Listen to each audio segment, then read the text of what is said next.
Tengo mucho gusto en presentar la cuarta conferencia del ciclo. La que estaba programada como la cuarta no se pudo dar porque el doctor Seade tuvo un compromiso al que no podía faltar. Pero se repondrá esa conferencia al final del ciclo. Y, o sea, la última conferencia del ciclo va a hablar con Seade en vez de la cuarta. Entonces, esta es la cuarta conferencia del ciclo y espero que les guste mucho. El doctor Capella va a hablar sobre matemáticas aplicadas. Miles de opciones. Gracias por la invitación, gracias por la presentación. Y bueno, creo que todos los que han dado la conferencia han hecho lo mismo. Nos invitaron a dar unas conferencias y dijeron, da una de matemáticas aplicadas. Y todos dijimos, no sabemos ni qué decir, ¿no? Entonces, lo que yo decidí es no meterme, podría haberme metido en describirles algunos modelos con mucha calma, con mucho detalle y demás, pero creí que no era buena idea. Lo que pensé es que mejor era darles una visión de lo que yo creo que son las matemáticas aplicadas y de cómo se pueden, qué puede hacer uno con ellas, ¿no?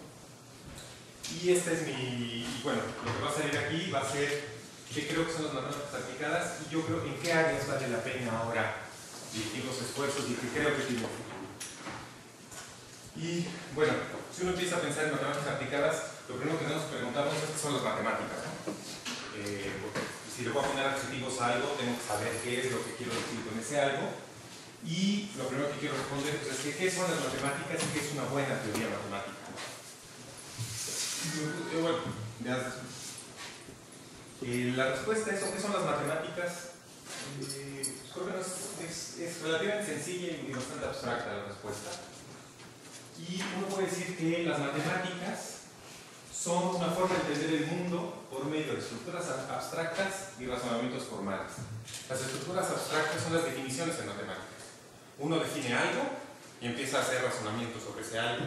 Y esos razonamientos les llamamos teoremas, lemas, proposiciones y sacamos conclusiones, ¿no? Esencialmente, ese es lo que uno hace cuando hace matemáticas. Y hay ciertas reglas, hay ciertas formas de hacerlo bien y ciertas formas de hacerlo mal. Pero finalmente las definiciones son la parte básica de la estructura de las matemáticas y de ahí empezamos a construir todo el edificio. Y yo creo que esa es una buena definición, engloba bastantes cosas y según yo es bastante razonable. Bueno, esa es la parte que son las matemáticas y el objetivo que yo creo que tienen las matemáticas es, lo puse ahí, que es revelar las relaciones profundas entre estas estructuras abstractas y las características de los fenómenos. Ahí puse fenómenos porque los fenómenos pueden ser la curvatura del espacio, o la topología, o el álgebra, o lo que quieran, ¿no?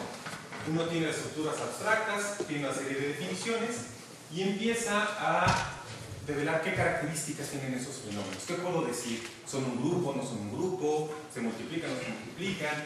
Hay dos cosas típicamente en el álgebra, que es lo que uno hace, tratar el álgebra abstracta, que es lo que tratamos de hacer, encontrar funciones que me mapeen unos objetos en otros, por ejemplo, y eso es a lo que yo llamo las características. Y según yo, bueno, esto me lo dijo un Caffarelli, que es uno de los grandes gurús de las ecuaciones diferenciales parciales, que decía que una buena teoría matemática se basa en buenas definiciones. Si uno tiene buenas definiciones, puede tener conclusiones interesantes, ¿sí? Malas definiciones, típicamente uno no puede trabajar con ellas. Entonces, muchas veces, buena parte del trabajo en matemáticas para generar teoría es encontrar cuáles son las buenas definiciones que nos dicen cómo funcionan los fenómenos, que nos permiten sacar muchas conclusiones interesantes, y esto se ve como en resultados, equivalencias, cosas de ese tipo, ¿no? Y entonces, el punto aquí es, bueno, ¿qué pasa en las matemáticas aplicadas? Desde mi punto de vista, en las matemáticas aplicadas, lo único que sucede es que la realidad, es decir, algún fenómeno físico, económico, social, lo que quieran, es el que nos da las definiciones, ¿sí? Las definiciones que usamos están directamente ligadas con algún fenómeno de la realidad entendida en sentido amplio, ¿no? Porque son estructuras de datos, las estructuras de datos no son reales, ¿no? Son ceros y unos en una computadora metidas y quién sabe qué hace, ¿no? Pero digamos que la realidad es lo que nos dice cuáles van a ser nuestras definiciones. En lugar de hablar de un campo vectorial en R3, hablamos de viento. En lugar de hablar de campos vectoriales con norma 1, hablamos de magnetización. En lugar de hablar de conjuntos ordenados, podemos empezar a hablar de estructuras de datos en un sistema informático, ¿no?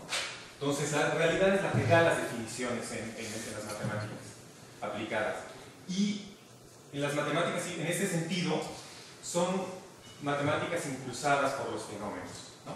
Tengo un fenómeno, quiero entenderlo, quiero saber qué es lo que pasa con ese fenómeno, y lo que necesito para hacer matemáticas aplicadas es tener una buena definición de dónde agarrarme para poder hacer los razonamientos matemáticos que yo conozco y que sé cómo hacer, y sacar conclusiones interesantes.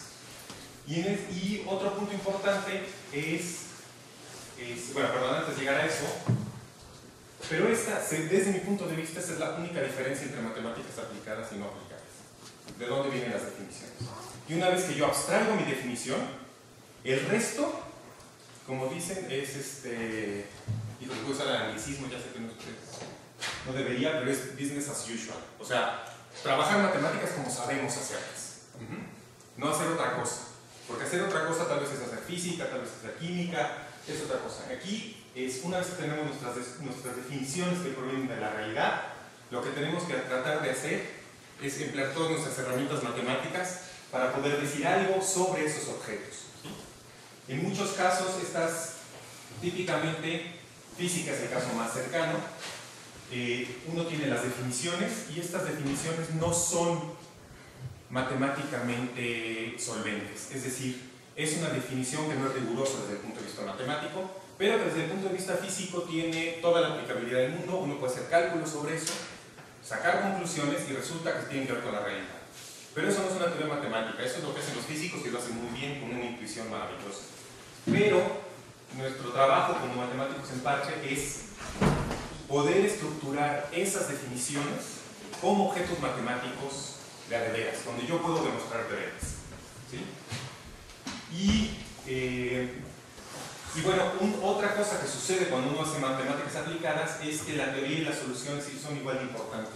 Y esto lo puse aquí y esto es un poco la desviación que nos dan en la Facultad de Ciencias. Y eso nos lo dan a los físicos, a los actuarios, a los matemáticos, todos. Resulta que la teoría es lo más importante. Aprendemos a hacer mucha teoría, descubrimos la teoría, entendemos los problemas desde todos los ángulos, pero ¿cuántas veces les piden en sus cursos de cálculo que les digan cuánto vale una integral con 7 cifras decimales? Pues creo que nunca, ¿no? Y eso a veces es importante. Y la otra cosa que, bueno, creo que hasta aquí, en esto. Entonces, las matemáticas aplicadas son las matemáticas en las cuales uno tiene una liga directa entre las definiciones que está usando y la realidad. ¿Y cuál creo yo que es el paradigma? ¿Qué es lo que uno en matemáticas aplicadas? ¿Qué es lo que uno quiere tratar de hacer? Y para mí el paradigma tiene 3 partes. La primera... ¿Se trabó?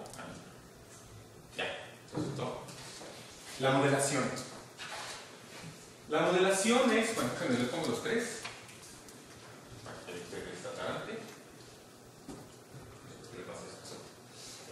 La modelación, el análisis y la simulación. ¿Y a qué me refiero con modelación? Con modelación me refiero exactamente a esa parte de las definiciones. Uno, para hacer una teoría matemática que realmente sea consistente y con la que uno pueda trabajar, tiene que entender muy bien el modelo de lo que quiere hacer. Si quiero hacer cosas de biología, tengo que saber biología, tengo que entender qué diablos me dice un químico o un biólogo. Si quiero hacer medicina, lo mismo. Si quiero hacer física, lo mismo. Tengo que poder comunicarme con las personas. Si uno no se puede comunicar con los que están haciendo donde uno quiere aplicar, le cuesta mucho trabajo poder hacer un modelo matemático. Y aquí hay una cosa importante para la gente que quiere hacer matemáticas aplicadas. Es como aprender idiomas. Uno tiene que aprender hablar en biólogo, hablar en médico, hablar en físico, hablar en ingeniero, porque los físicos y los ingenieros tampoco hablan lo mismo. Son idiomas distintos que uno tiene que aprender. Y es muy difícil pedirle a una de esas personas que aprenda a hablar en matemáticas, porque es pedirle que se eche la carrera. Nosotros, en esencia, en la carrera de matemáticas estamos 4 años aprendiendo a hablar en matemáticas. Y es un lenguaje bien complejo, que a la gente, bastante abstracto, que a la gente le cuesta mucho trabajo. Entonces, si uno quiere modelar algo, tiene que ser capaz de hablar con la gente que hace los experimentos para que le explique qué es lo que está viendo y de ahí tratar de abstraer cuál es el objeto matemático con el que voy a trabajar. Luego el análisis, aquí es la parte de matemáticas. Aquí es el análisis entendido en sentido amplio, no análisis matemático típico, sino aquí puede ser probabilidad, sistemas dinámicos, procesos estocásticos. Aquí con análisis me refiero a agarrar todas las herramientas que tenemos de las matemáticas y trabajar sobre el modelo para sacar alguna conclusión que nos interese. Entenderlo, desmenuzarlo, demostrar teoremas, ¿no? No es cierto que las matemáticas aplicamos en nuestros teoremas, al contrario. Muchas veces uno tiene que demostrar teoremas bien difíciles, porque son teoremas en los que uno no puede cambiar la definición, porque la definición me viene dada por el fenómeno real. Entonces uno está viendo cómo diablos hace que las hipótesis de ese teorema satisfagan mi modelo real para que la respuesta tenga que ver con la realidad. A veces el problema es tan complejo que uno tiene que abandonar la realidad y buscar simplemente la parte abstracta y complicada del problema. ¿Sí? Y entonces mucha gente, y de hecho es un punto importante, casi en sus inicios casi todas las definiciones de matemáticas tenían que ver con la realidad. Se han ido abstrayendo hasta que uno desmenuza y acaba con un problema abstracto, que ya el mapeo con la realidad es pequeño si quieren, pero que tiene el núcleo de la dificultad. Y a veces entendiendo ese problema abstracto pueden lograr resolver el problema más complejo. Y la última parte, y en esta parte de análisis además, necesito poder dar teorías que me permitan simular un fenómeno, un caso concreto, ¿sí? Porque ahora yo quiero llegar con el que está en el laboratorio y decirle, sí, tu cosa de 4 milímetros por 8 milímetros, no sé qué, se comporta así. Resulta que esas cosas, y les voy a poner un par de ejemplos donde eso sucede, a veces uno tiene la idea de que meter en una computadora el modelo, escupe números el modelo, pero esos modelos no necesariamente tienen que ver con la realidad, ¿no? Hacer eso es muy difícil. Si uno tiene una teoría robusta atrás que me permita realmente saber que estoy simulando algo bien, es parte del trabajo. O inclusive que sea simplemente posible simular. Y bueno, en la parte de la simulación hay que dar respuestas concretas a fenómenos concretos. No estudiar el tráfico en abstracto, sino el tráfico de la Ciudad de México, ¿no? Uno quiere saber qué es lo que pasa en el tráfico de la Ciudad de México, quiero saber qué pasa con la epidemia de ébola, quiero saber qué pasa con la eficiencia del consumo energético en el país, quiero saber... Y atrás hay modelos matemáticos muy abstractos, problemas complicados, que uno tiene que resolver para poder decir algo. Y bueno, yo creo que ese es el paradigma, eso es como la visión que uno tiene que tratar de mantener cuando está haciendo matemáticas aplicadas, y no necesariamente uno hace todos los pasos, ¿eh? Eso muchas veces son equipos de gente que están trabajando en hacer estas cosas, y uno entra donde tiene la capacidad y la fortaleza para entrar. Bueno, y ahora, ya que les dije, más o menos esto es como les digo, lo que yo creo que son las matemáticas aplicadas, ¿no? Son matemáticas donde las definiciones vienen dadas por los fenómenos naturales y quiero entenderlos, estudiarlos, demostrar cosas al respecto para poder dar conclusiones. Y ahora, en lugar de meterme en un campo en particular, lo que les quiero contar aquí es un poco mi perspectiva. ¿Cuál creo yo que son los ámbitos no de las matemáticas, sino de otras ciencias, donde las matemáticas tienen mucho que hacer y mucho que decir? Donde vale la pena enfocarse y que hay trabajos que se están haciendo en ese campo. Por eso es cuáles matemáticas y dónde usarlas. Bueno, la primera es el clima. Bueno, fuértese mejor. La primera parte es el clima. No podemos predecir el clima. Simplemente todavía no podemos, ¿no? Estamos observando todo el tiempo el fenómeno Y lo que queremos modelar es muy sencillo. Lo que queremos modelar es esto. Esta es una imagen real de la Tierra, con las tormentas. No sé si la alcanzan a ver, pero están las corrientes marinas. No se ve nada, ¿verdad? Pero sí se ve. Ah, bueno. Esta línea azul es muy bonita, es la aurora boreal. La imagen es muy espectacular. Y bueno, entonces les presento. Ese es el fenómeno. ¿Cuál es el modelo? ¿Y sobre qué modelo puedo empezar a decir cosas? Estamos muy lejos de poder decir cosas sobre este modelo a esta escala. ¿Sí? Hay muchísimo trabajo que hacer. No hay computadora que aguante tratar de meter esto en la computadora, así del modelo completo que uno puede escribir en la física, la microfísica de las nubes, los flujos, los flujos geoestacionarios, geostróficos en la Tierra que tienen escalas de países, la formación de huracanes, el intercambio de calor con la atmósfera, etc. Sin embargo, hay cosas que se están haciendo. Y les voy a contar un par de ejemplos. Aquí me faltó la referencia. Este es un modelito, de hecho es una gráfica prestada de Gerardo Hernández Dueñas, que está en Curiquilla. Él está estudiando la formación de cúmulos convectivos de tormentas. Cada una de estas cosas, si la abstraen un poquito, se ve como las tormentas en verano en el país, ¿no? Cuando uno va por las regiones más o menos planas, ven los cúmulos de nubes que se forman y luego caen las tormentas de verano, que bajo ciertas condiciones se alinean y empiezan a propagarse como un frente. Tener un modelo de esto como lo está haciendo Gerardo Curiquilla, es parte de resolver el problema, ¿no? Estamos como resolviendo pedacitos de estos problemas. Este es otro modelo, este es una... Bueno, este es un trabajo de Pedro González Casano, está trabajando en este tipo de cosas también. Esta es una reconstrucción de un patrón de viento. Yo conozco el viento arriba y abajo de una cierta zona en la atmósfera y estas bandas lo que me dicen es cómo se están formando el campo vectorial del viento, cómo va viajando por todos. Y aquí hay mucho trabajo de análisis numérico, hay trabajo de estabilidad de los métodos, saber realmente que lo que uno está reconstruyendo tiene que ver, es una solución del modelo. Este es otro, en este estuve trabajando yo. Esta zona de aquí azul es la cuenca de Chicoacén, donde está la presa de Chicoacén, que es una de las presas más grandes del país y del sistema de presas del sureste. Y estas líneas que estaban viendo aquí son las estimaciones de precipitación pluvial bajo una tormenta. Esto lo sacamos integrando información de satélites meteorológicos, información infrarroja, con los puntos rojos son las estaciones pluviométricas. Entonces yo de una estación de pluviométrica que es de este tamaño, tengo que interpolar todo para saber cuánto llueve en la Ciudad de México. El problema está canijo, o sea, no es un problema sencillo, hace falta más información y esto tiene consecuencias. Es una cosa bastante, aquí demostramos algunas cosas, y es bastante elaborado el sistema de interpolación que planteamos, pero daba mejores resultados que lo que están usando los ingenieros. Pero bueno, a veces no sale, a veces los ingenieros ya lo hacen suficientemente bien como para que uno no pueda mejorar lo que están haciendo. Y ese es el otro punto que quiero decirles. Matemáticas no solo hacen los matemáticos.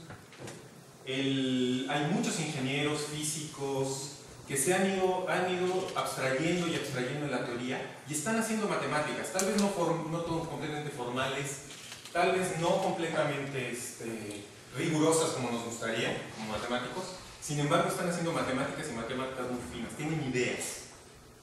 Las demostraciones tal vez que no sean totalmente rigurosas, pero las ideas están ahí y esas se pueden aprovechar. Bueno, esto. ¿Qué hay que aprender para hacer esto? Usando mecánica de fluidos, sistemas dinámicos, estabilidad de sistemas dinámicos, existencia de soluciones, porque esto por las veces la solución no existe en el modelo. Cálculo en paralelo, aquí es una área muy interesante de computación científica, tratar de cómo le hago realmente para utilizar una computadora en serio para resolver los problemas, ¿no?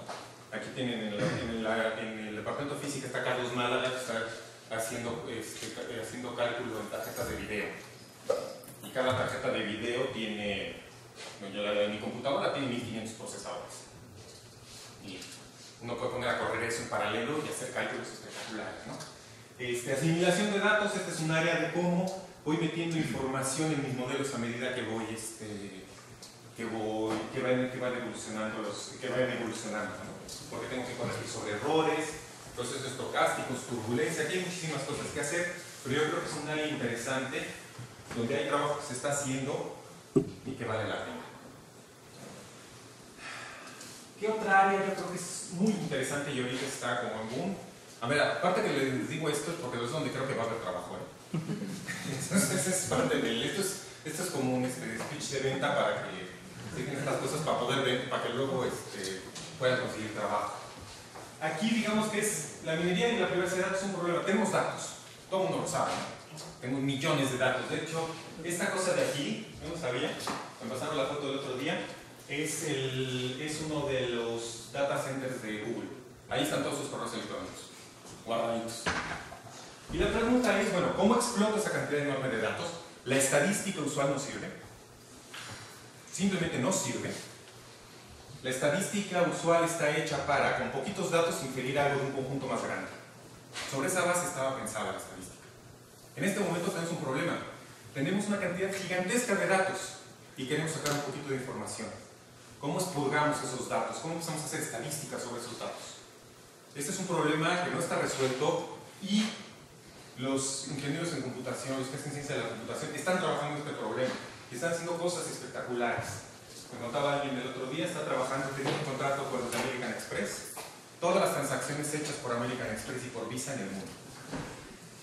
Y la pregunta era si dos personas eran amigas. ¿Qué hacemos? Y empezaron a buscar correlaciones entre los pagos de las tarjetas en restaurantes, si pagan en la misma gasolinería, saber si viven cerca, si no viven cerca, y empezar a, si las cuentas están, si tengo transacciones de las dos tarjetas de crédito en el mismo negocio por exactamente la misma cantidad de dinero. Pues se sentaron y dividieron la cuenta, ¿no? Pero sacar eso de la información de todas las transacciones de tarjetas de crédito de American Express y de Visa no es un trabajo sencillo. Hacer algoritmos eficientes y entender cómo se estructuran los datos. Y aquí hay otro punto importante, lo de la privacidad de los datos. Ese es un tema que va a haber mucho que hacer en este mundo. Tenemos toda esa información y todos estamos localizados todo el tiempo. Cada quien que cargue uno de estos y hable por teléfono, en esa base de datos está desde dónde hice la llamada, geográficamente. Y si me va mal, también la llamada. Los twitters y los SMS seguro que están grabados. Y entonces la pregunta es, ¿cómo exploto esa información sin poner en riesgo la privacidad de los datos de las personas? ¿Sí? Yo quiero que esa información esté accesible para todo el mundo, pero no quiero que sepan, que puedan decir algo, que nadie tenga la información mía que yo no quiero darles. Y eso es un tema de privacidad y derechos de los individuos.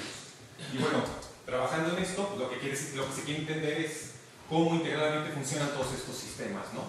Y aquí, cuáles son las propiedades que tienen estos sistemas complejos, ¿no? Aquí está toda la parte del Big Data y demás, es como una parte de esto. Hay cosas que funcionan, cosas que no, pero bueno. ¿Y qué áreas? Pues la computación, los sistemas dinámicos, la estadística, el análisis, la probabilidad, los procesos. Y déjenme darles dos ejemplos de cómo ese me encanta. Este es el que me encanta.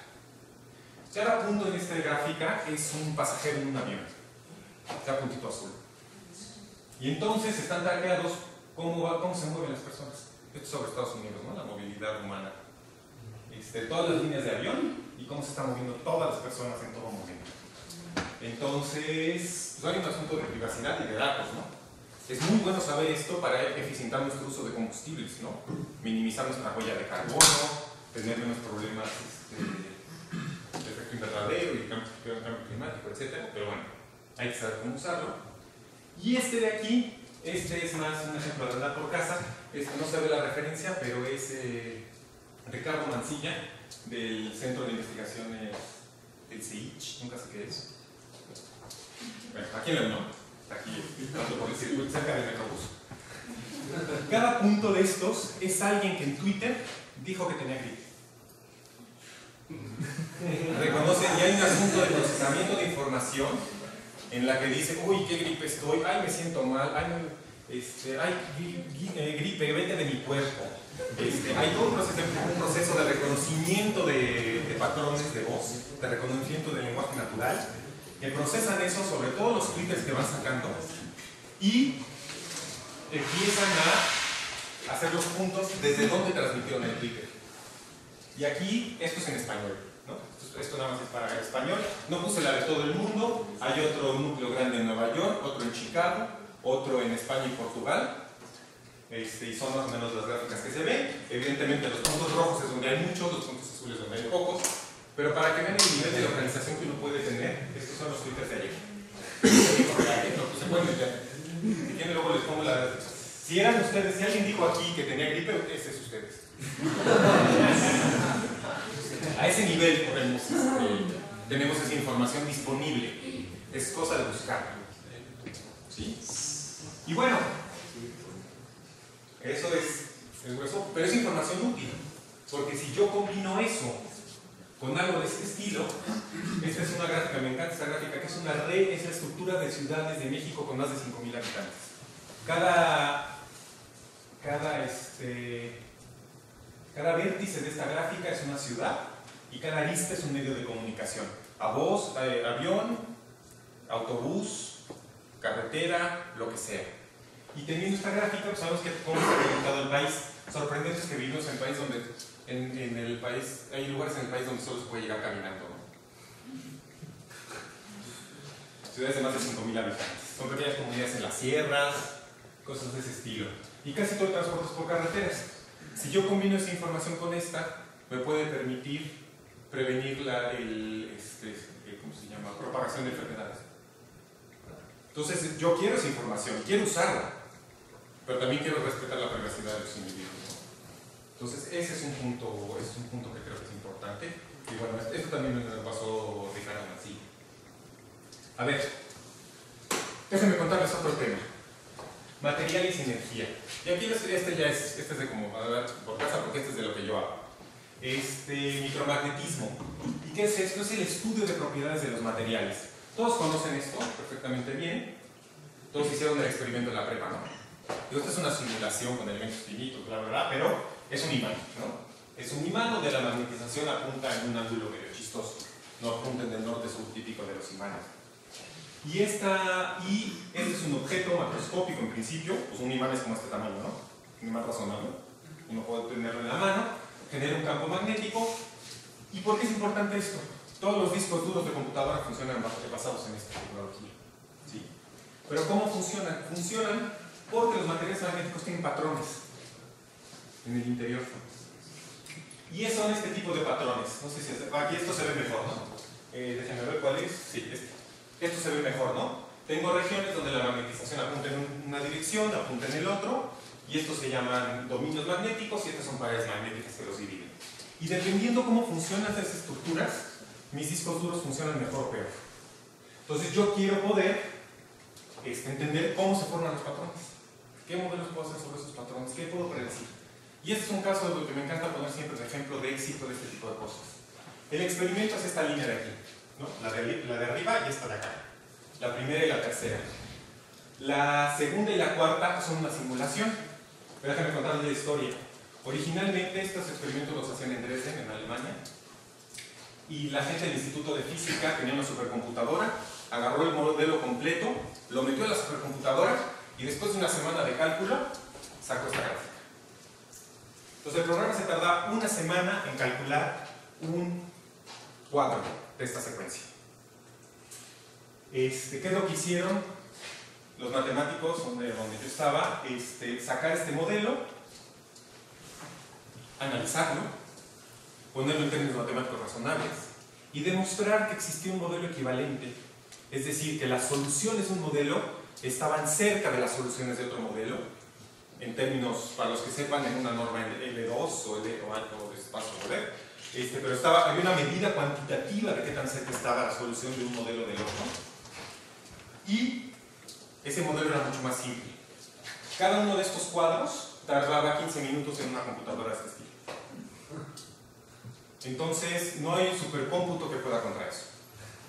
No hay supercómputo que pueda contra el análisis. ¿Sí?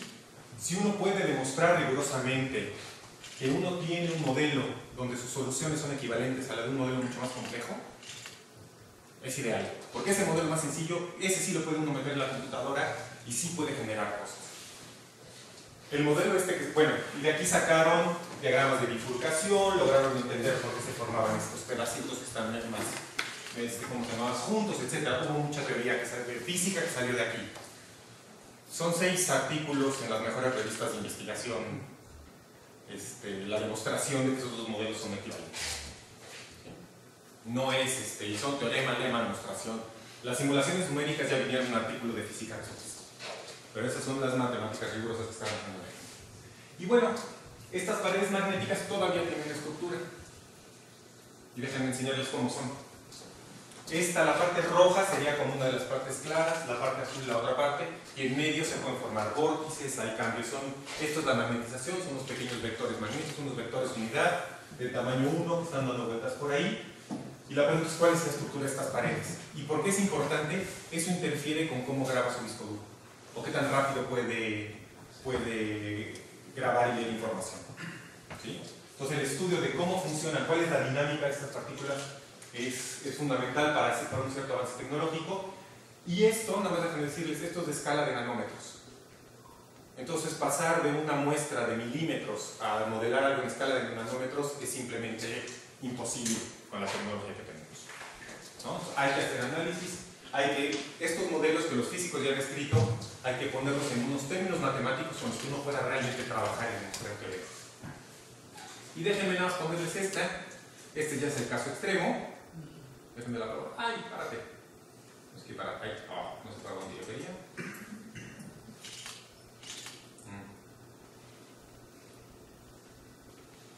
¡Ay! ¡Ah! ¡Párate! No se quiere parar. Bueno, ni modo. Esto es una simulación de una punta de un microscopio electrónico moviendo un átomo de oro sobre una pared o sobre un piso de átomos de carbono. ¿Cuál es el problema de esto? Toda la microelectrónica está basada en esto, en depositar capas. Hay un modelo matemático, esas mesetas, déjenme ponerlo de nuevo. Ahí salen ahorita salen esas mesetas, las ven, ¿no? Esas mesetas, como están vibrando por la temperatura, esas mesetas se difunden, cambian de forma, cuándo son estables, cuándo no, y eso está en los límites de la microelectrónica. Entender cómo funcionan esas mesetas, cómo evolucionan, cuál es un modelo efectivo, porque no puedo resolver un problema de tantos átomos. Pregúntenle a cualquier amigo que haya estudiado física y les dicen, escriba la ecuación de Schrödinger del sistema y resuélvala. No se puede. Simplemente no se puede. Hay análisis que hay que hacer ahí, y son herramientas de análisis, y déjenme aquí decirles otra cosa. Muchas de las herramientas de análisis que se están usando en esto fueron desarrolladas en la segunda mitad del siglo pasado. O sea, las matemáticas han ido evolucionando y evolucionando mucho. Y hay mucho por hacer. Y de hecho, muchas de esas matemáticas que somos capaces de entender con la información que tenemos no han migrado ni a la comunidad de ingenieros, ni a la de físicos, ni a la de economistas. Y ese es un nicho de oportunidad fuertísimo. Tomar problemas que desde el punto de vista de los métodos clásicos no se pueden resolver, y utilizar herramientas modernas para resolverlos. Y bueno, pues hay que saber, si quieren escribir esto, pues hay que saber un poco de electromagnetismo, algo de mecánica cuántica, parciales, métodos variacionales, sistemas dinámicos, métodos numéricos, muchísimas cosas, ¿no? Y aquí déjenme darles otros materiales y energía. No voy a hablar de energía, estos son otros modelos, porque uno de los principales problemas de la energía es, por ejemplo, las celdas de combustible. ¿Cómo hacer eficiente una celda de combustible? Y hay modelos, pero hacer el experimento cuesta mucho trabajo. Si yo tengo un buen modelo en el que pueda simular, eso me va a ayudar mucho. Y déjenme contarles optimización topológica. Este ejemplo me encanta. Porque se trata, aquí imagínense que tengo una cruz sostenida en estos 4 puntos y la jalo por el medio. Y lo que quiero encontrar es cuál es la forma óptima que sostiene el peso, con el mínimo de material. Y de hecho es un problema como del método de Newton para encontrar máximos y mínimos de funciones, ¿no? Calculo la derivada, veo para dónde va, y pues ahí me bajo, ¿no? Y ya, y encuentro el cero de la función. ¿Cuál es el punto aquí? Que ahora en lugar de decir x, un número real, pues es un conjunto. Entonces tengo que tener derivadas geométricas, derivadas topológicas, ¿sí? Y, bueno, parciales, porque es un problema de elasticidad. Y déjenme nada más ponerles para que vean si puedo hacer que corra.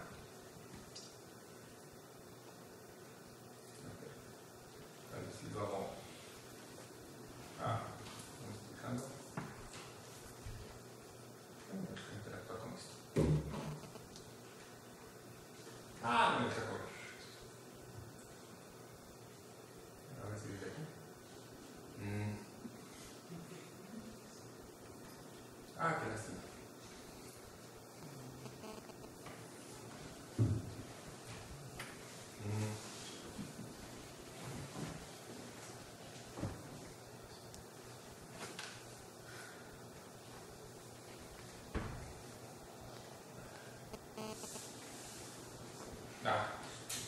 Qué lástima, no sé por qué no funcionó. La idea es que uno ve cómo este objeto empieza a cambiar, se forman agujeros, etcétera.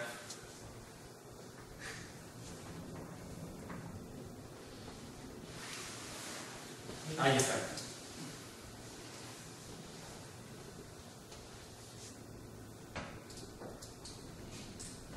Este es el método de Newton para encontrar ceros de funciones.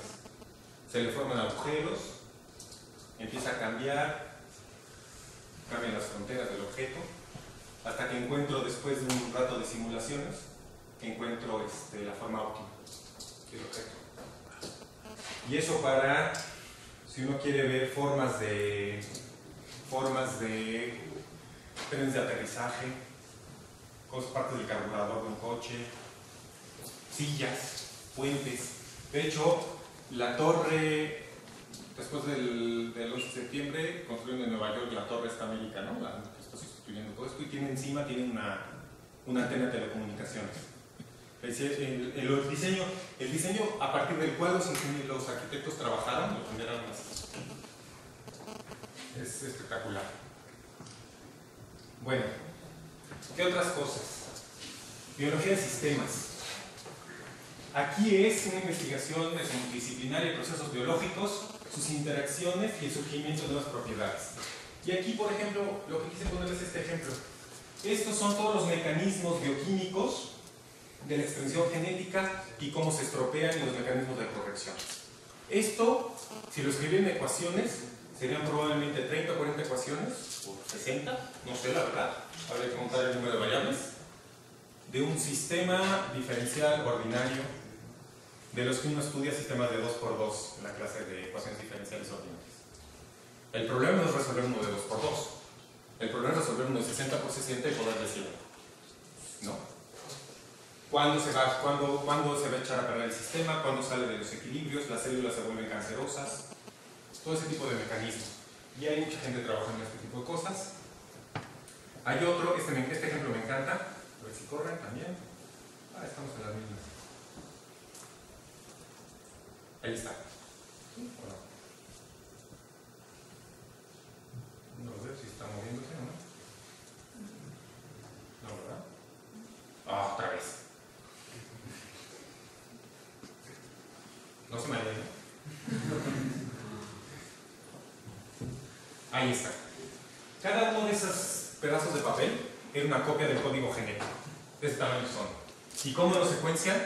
Lo parten en pedacitos y empiezan a agarrar pedazos y empiezan a tratar de pegarlos uno con otro. Y entonces empiezan a ver distribuciones estadísticas de qué pedazos están pegados uno con otro. ¿Sí?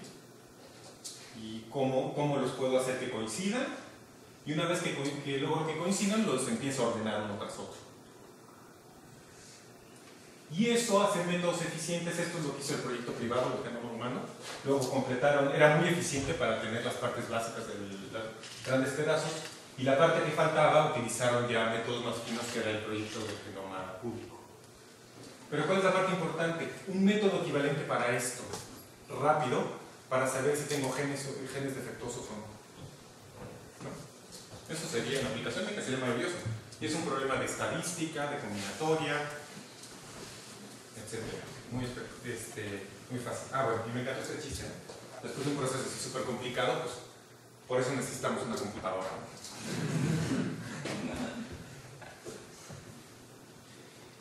Bueno, procesamiento digital de señales y animación digital. No voy a hablar de la parte de animación digital, pero les quiero contar un poquito de qué se puede hacer ahora. Y fíjense, restauración de imágenes. Esta es la imagen original a la que le quité estos pedazos. Y esa es la imagen restaurada por una computadora. Lo único que estoy resolviendo es una ecuación diferencial parcial allá en medio para engañar al ojo. Aquí uno diseña las ecuaciones para que hagan algo. Y aquí se ve que no hace muy buen trabajo porque este cuadrito de aquí no queda bien, ¿no? Hay una serie de problemas que resolver.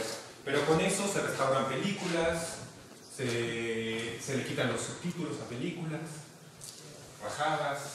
Esto lo puedes hacer en voz, video, señales. Eliminar ruido. Es una imagen con ruido, la original. Y esto es lo que sale de la imagen.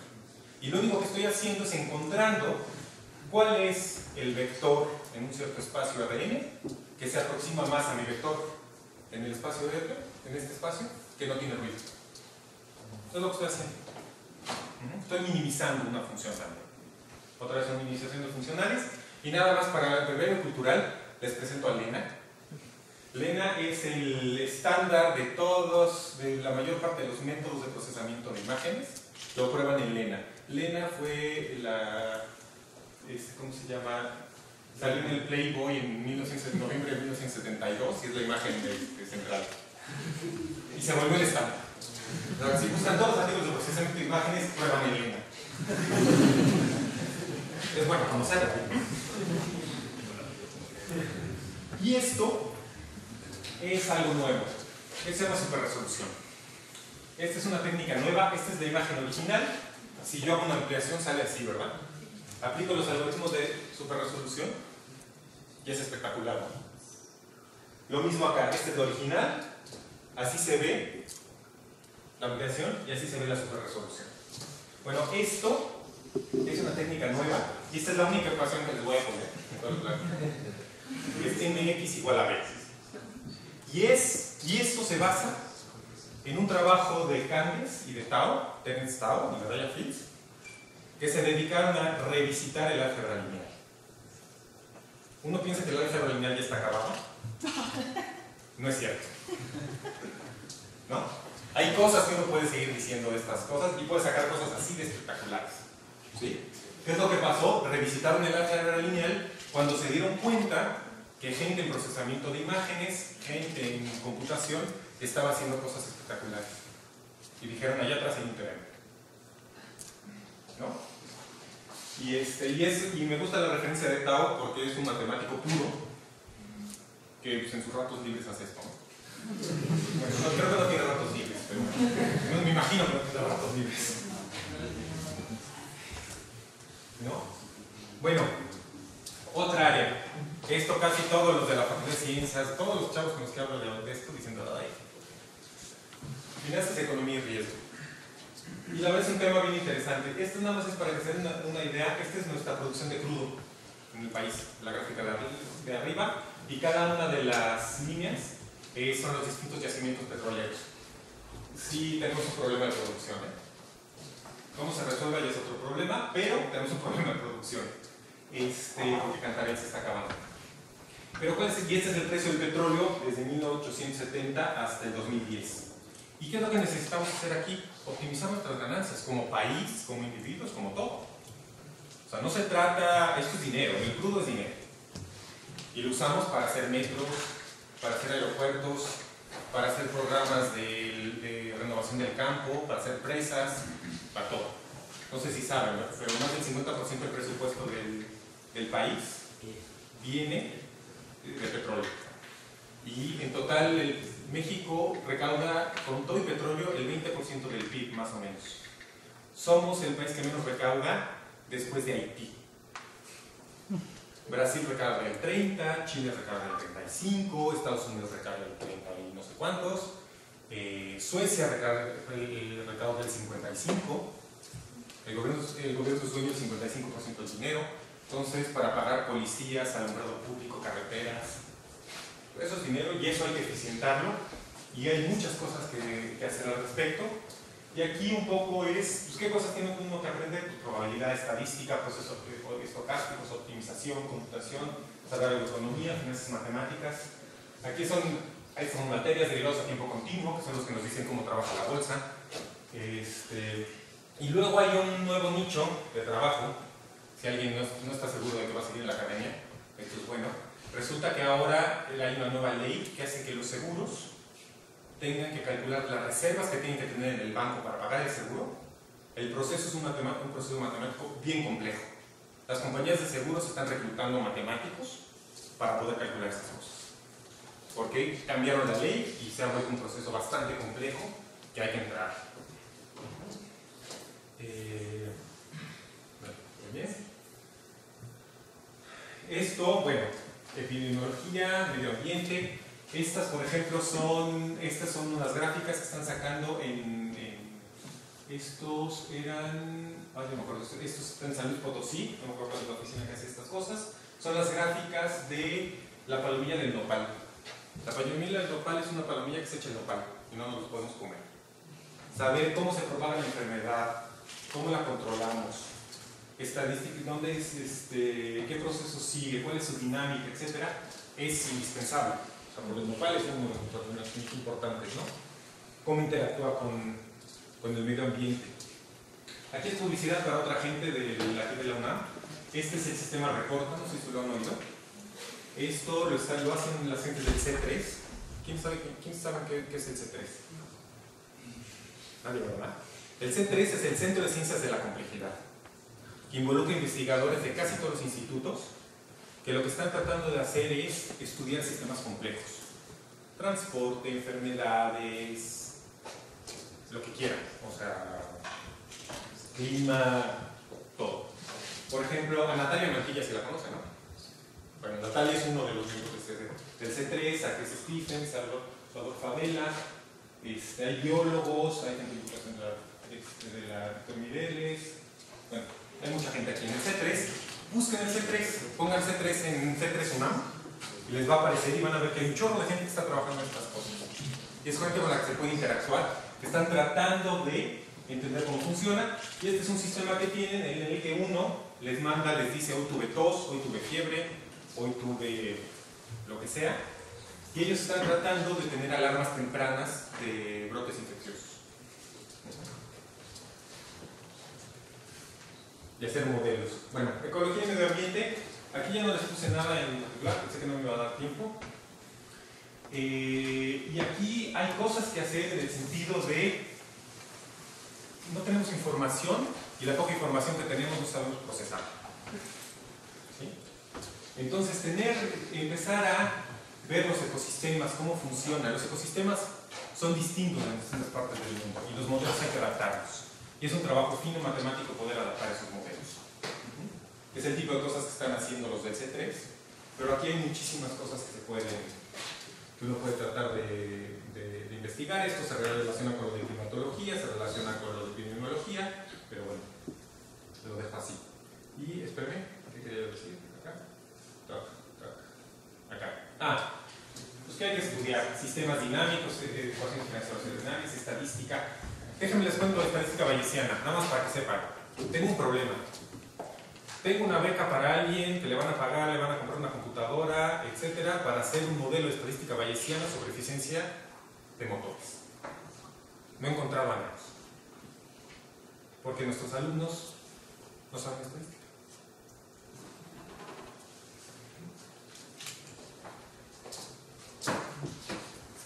Les pago, ¿eh? Conocen a alguien, le dicen que venga a verme. Porque muchos de los modelos, mucho del manejo de información de estadística, simplemente no se los enseñamos. Y es una parte fundamental para manejar información.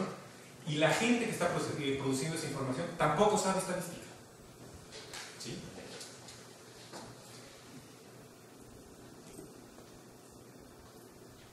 Y bueno, ya para acabar, creo que corrí un poquito, pero bueno. ¿Qué es lo que ¿Qué es lo que yo creo que uno tiene que tratar de hacer para hacer matemáticas aplicadas? Lo primero es conocer varias áreas distintas de las matemáticas. Uno no se puede quedar sabiendo todo de álgebra. Puedes saber álgebra, pero también tienes que saber geometría y puedes acabar diseñando robots. Uno tiene que conocer varias áreas porque cuando uno empieza con los problemas aplicados, nunca sabes de dónde vienen las soluciones. ¿Sí? A veces las soluciones vienen de estadística, a veces de ecuaciones diferenciales, a veces vienen de probabilidad, a veces vienen de álgebra lineal, no lo sabes. Pero hay que tener una buena visión de distintas áreas de las matemáticas para poder resolver un problema concreto. Y a veces uno intenta, está necio con un método y el método simplemente no funciona. Pero hay otro método que sí. Si yo no conozco esos métodos de matemáticas, no los voy a poder usar. Y eso les va a pasar típicamente si se acercan a alguien de afuera y dicen, ay, te ayudo a hacer cosas con tu modelo, les van a poner una pregunta que no tiene que ver con lo que saben. ¿No? Y es una pregunta típicamente mal planteada. ¿No? Entonces hay que desgranarla y ver en qué área de las matemáticas está bien planteada. ¿Sí? Hay que ser capaz de comunicarse bien con investigadores de otras disciplinas. Lo que les decía del lenguaje. Hay que aprender hay que tener su diccionario matemático-biólogo, ingeniero matemático, físico matemático, etc. Luego los que están más cerca, eso me lo contaba un amigo que es físico teórico, que decía que tiene problemas terribles con los físicos experimentales. No se pueden comunicar. Se pasan semanas en los que uno dice una cosa, el otro dice exactamente las mismas palabras, pero el significado es distinto. Y para eso déjenme darles una anécdota. Conocí una de las personas que estaban negociando el Tratado de Libre Comercio entre México y la Unión Europea. Adivinen con cuál fue el país con el que tuvimos más problemas. Con España. Porque creíamos que hablábamos lo mismo. Y no hablamos lo mismo. ¿Sí? Tener la traducción, tener a alguien que sea bilingüe, es importante. Y es necesario para poder cruzar entre áreas.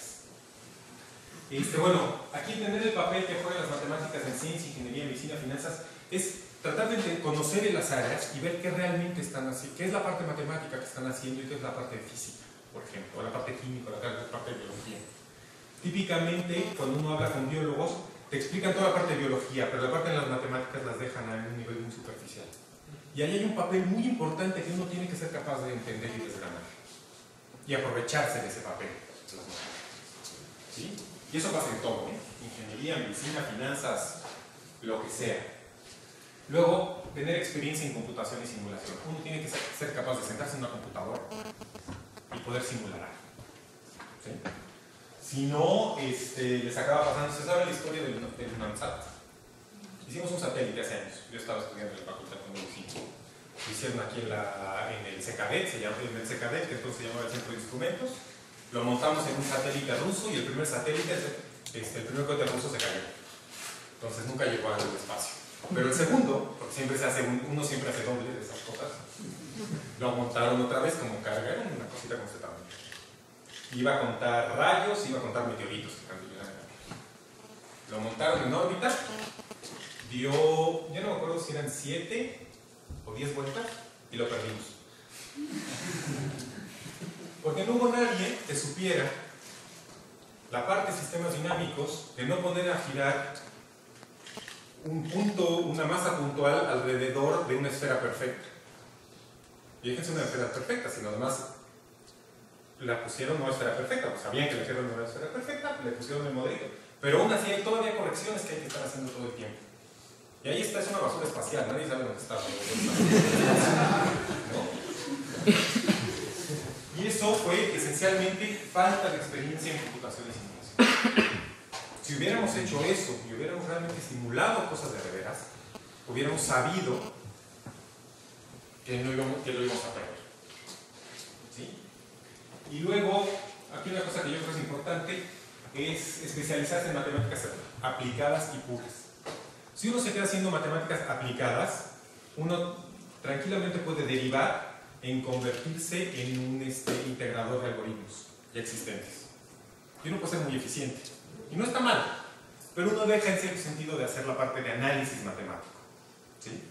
Mientras uno mantenga la vista en la parte de las matemáticas puras, en siempre regresar a las demostraciones, siempre regresar a entender realmente cuáles son los fierros del razonamiento matemático que hay detrás de los modelos. Eso es indispensable para hacer buenas matemáticas aplicadas. Un trabajo de matemáticas aplicadas que no tenga esa parte más pura, pues puede estar cojo, digamos. Y, como les decía, uno no tiene que hacerlo todo, ¿no? Hay que juntarse con alguien que sepa matemáticas puras, ¿no?